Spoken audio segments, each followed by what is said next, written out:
रूसी सेना के एटमी हमले वाले तेवर को देख यूक्रेनी राष्ट्रपति ज़ेलेंस्की से लेकर अमेरिकी राष्ट्रपति बाइडेन तक भयभीत हैं। बाइडेन के दूत तो रूसी नेताओं से लगातार सीक्रेट बातचीत भी कर रहे हैं, परमाणु हमला रोकने की गुहार लगा रहे हैं, साथ ही ज़ेलेंस्की को बुरे अंजाम के लिए खबरदार कर रहे हैं। पुतिन के सामने सरेंडर करने के लिए तैयार कर रहे हैं, लेकिन इस खबर के सामने आते ही एक तरह से ज़ेलेंस्की का सीक्रेट सरेंडर हो चुका है और रूस से लोहा लेने के उनके मंसूबे का गेम ओवर भी हो चुका है।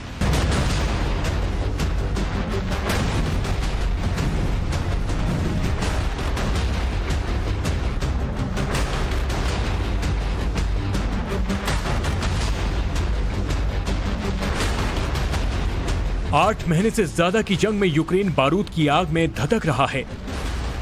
बारूदी हमलों के बाद हर ओर तबाही का खौफनाक मंजर है, लाशें हैं और खौफ के साए में लाखों जिंदगी हैं।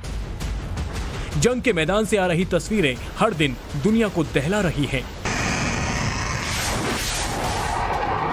लगातार कई शहरों पर मिसाइल अटैक, शांति को चीरती बमों की गूंज, यही खौफनाक दास्तां है यूक्रेन के कई शहरों की। लेकिन इस युद्ध में अब तक का सबसे बड़ा खतरा मंडरा रहा है, सबसे बड़ा खौफ पुतिन के परमाणु हमले का।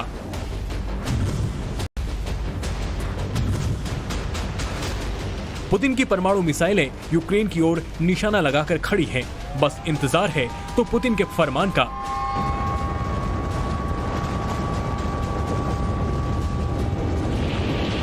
लेकिन इससे पहले ही यूक्रेन का सीक्रेट सरेंडर हो चुका है।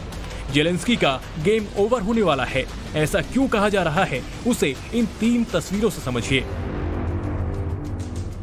अमेरिका रूस के साथ गुप्त बातचीत करने की हर संभव कोशिश कर रहा है ताकि इस महाविनाश को टाला जा सके। अमेरिका के राष्ट्रीय सुरक्षा सलाहकार जैक सुलिवन ने रूसी समकक्षों के साथ सीक्रेट बातचीत की। अमेरिकी अखबार वॉल स्ट्रीट जर्नल की रिपोर्ट की माने तो सुलिवन से बातचीत के दौरान रूसी नेताओं ने यूक्रेन के खिलाफ युद्ध में परमाणु हथियार को भी एक विकल्प बताया। रूस के आक्रामक तेवर को देखते हुए सुलिवन सावधान हो गए।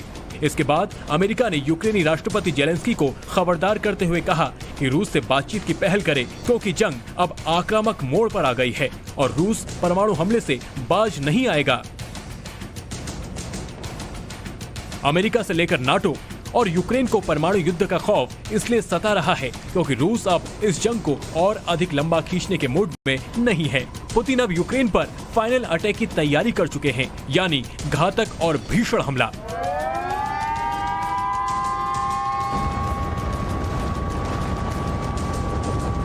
लेकिन हमले से पहले रूस का ये सीक्रेट वॉर प्लान लीक हो गया। इससे यूक्रेन में खलबली मच गई। कीव में सायरन बजने लगा। ज़ेलेंस्की ने तत्काल अपने नागरिकों को यूक्रेन की राजधानी कीव छोड़ देने की सलाह दे डाली। अकेली राजधानी कीव से ही 30 लाख लोग निकालने की तैयारी हो रही है।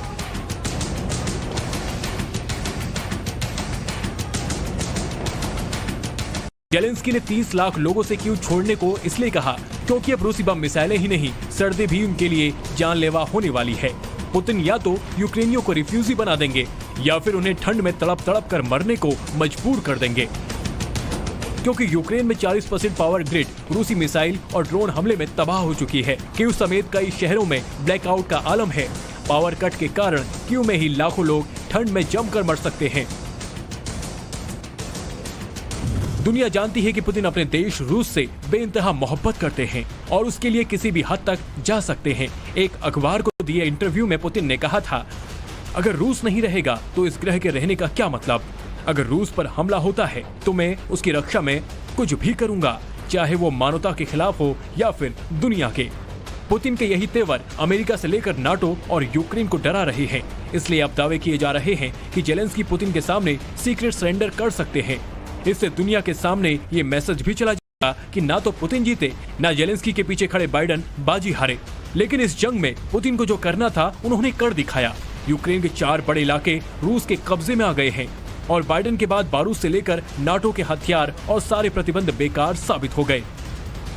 यूक्रेन को नाटो में शामिल कराने की ज़ेलेंस्की की जिद ने यूक्रेन को शमशान में तब्दील कर दिया। ज़ेलेंस्की को 30 देशों के संगठन नाटो पर भरोसा था। उन्हें विश्वास था कि अगर रूस हमला करता है तो नाटो उनकी तरफ से युद्ध में कूद जाएगा, लेकिन ऐसा हुआ नहीं। हाँ, अमेरिका से लेकर नाटो देशों से यूक्रेन को हथियारों की सप्लाई जरूर मिली, लेकिन इस लंबी जंग से यूक्रेन ही नहीं, अमेरिका और यूरोप खासकर नाटो देशों की आर्थिक हालत पतली होती जा रही है। रूस के खिलाफ युद्ध में यूक्रेन का समर्थन करना इटली को भारी पड़ रहा है। इटली में युद्ध के खिलाफ लोग सड़कों पर उतर आए हैं।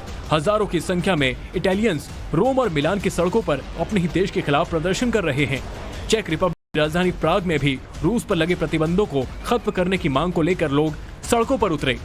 जर्मनी में भी हजारों लोग सड़कों पर उतर रहे हैं और रूस के खिलाफ यूरोपीय यूनियन के प्रतिबंधों का विरोध कर रहे हैं। वो साफ कह रहे हैं कि उन्हें जेलेंस्की के युद्ध के कारण ठंड और भूख में नहीं मरना। यूरोप में रूसी गैस सप्लाई रुकने से ठंड से ठिठुरकर मरने की नौबत आ रही है। पुतिन ने भी ठंड में यूरोप को जमाकर मारने का फुल प्रूफ प्लान तैयार कर लिया है। वो अपनी प्रेस कॉन्फ्रेंस में इसे लेकर जोक भी सुनाते दिख चुके हैं। यूरोप में यूक्रेन युद्ध की मुखालफत और रूस पर लगे प्रतिबंधों को हटाने की जोर पकड़ती मांग ने भी अमेरिकी रणनीति को चक्कर में डाल दिया है। इसलिए अमेरिका अब जेलेंस्की को सीक्रेट तरीके से सरेंडर करने की सलाह दे रहा है, लेकिन जेलेंस्की की एक जिद ने यूक्रेन के लाखों परिवारों पर कहर बरपा दिया। हजारों जिंदगियां लीन ली और लाखों लोगों का आशियाना उजड़ गया। वो अब दूसरे देशों में रिफ्यूजी बनकर रह रहे हैं, लेकिन यह सिलसिला खत्म नहीं हुआ है। जेलेंस्की हथियार नहीं डालेंगे तो पूरा का पूरा यूक्रेन या तो रिफ्यूजी बन जाएगा या फिर ठंड में जमकर मर जाएगा।